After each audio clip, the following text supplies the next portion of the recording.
This video was initially going to be about how I think Dadan should be banned, or at the very least put to 2, and while I was putting together all the video and the footage and all that, I realized that the problem is much deeper than I thought, and now I've come to the conclusion that Zoro should be the first leader to be banned, and Dadan should be the next card to be banned.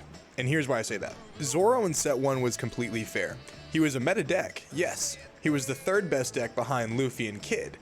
And the way to beat them was to run out of resources. All red decks was to run them out of resources and then trickle their life in slowly over the next 1 to 3 turns until you kill them.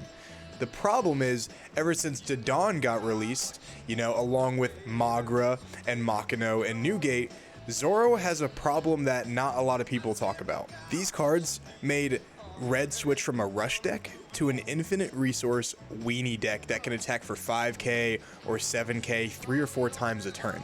It is now impossible to run Zoro out of resources because of his ability to give so much value to these little attackers and swarm the board, adding Newgate to the deck list, giving him so much late game, and now in set 3 he has 5-cost Marco added, which gives himself a mid game to stall until the late game.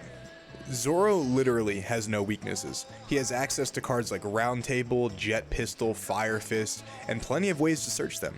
He can play multiple styles of decks in one ultra consistent deck list. He can KO your board with Gordon and Newgate or any of those combinations of, attack power minuses and kill cards. He can play multiple 1-cost cards that will be lethal threats the next turn and get him more cards to do the same thing the next turn. And if you manage to eliminate all of the low-cost attacking threats, he has access to Marco and access to Newgate to keep him afloat to close out the games. Keep in mind, Zoro has been meta for 3 sets in a row, and I doubt he will be complete garbage in the next set. In order to keep the game moving forward and allow new decks to shine, and older decks to see the light of day, Zoro should not be allowed in the format anymore. His ability to run roughshot over all of these decks, even new decks, older decks, is keeping so many decks out of contention. With Zoro out of the format, Red will be reduced to playing a particular playstyle that can be beaten more easily, like a more mid-range deck like the way Luffy plays, or a deck similar to how it was in OPO1, with the rush cards and then Shanks to end the game.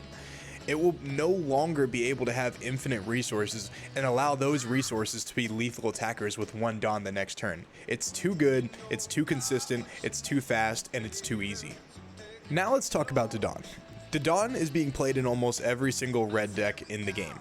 You see her in Zoro, in Luffy, sometimes Newgate depending on the build, and it's being abused like a hentai e-girl simulator in LoL.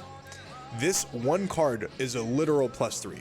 It is a body on the board which gets you another card, more than likely a searcher, and that card will get you another card, and at the very worst, Dadan is a 0 because she's still a body on the field, and in LoL you can replay her quite easily. Just like how I talked about with Zoro earlier in the video, we need other decks to shine, older decks to shine, to make the meta more interesting, and players, allow players to experiment with different decks without the feeling of being outvalued by the advantages of Dadan, being just being an ultimate resource simulator. She provides, half the decks in the meta with so much value. If Bandai bans Dadan, or at least puts it to 2, then these decks would have to deck build in a way that makes them much less consistent in order to put her into the deck. And at this point in the game, that's all we can ask for. These Dadan infinite searching red and red-green decks they've just been a thorn in our side for like 2 sets in a row, and without something major happening, I believe that they will continue to dominate and make the newer decks Bandai designs to either be susceptible to power creep, to combat their power and influence in the meta, or completely suck upon release, and no one wants that to happen. I think the game is in a good spot right now. The only ways to fix it are to make these minor corrections, just like how they did with Moby Dick and the Nami card, and make the game more balanced so that more decks can shine throughout the format. Comment down below if you guys agree with my thought process here. Hopefully the video gets big enough so someone in, the balancing department can actually take note of this and be like, huh, I never thought about that. Dadan is very unfair.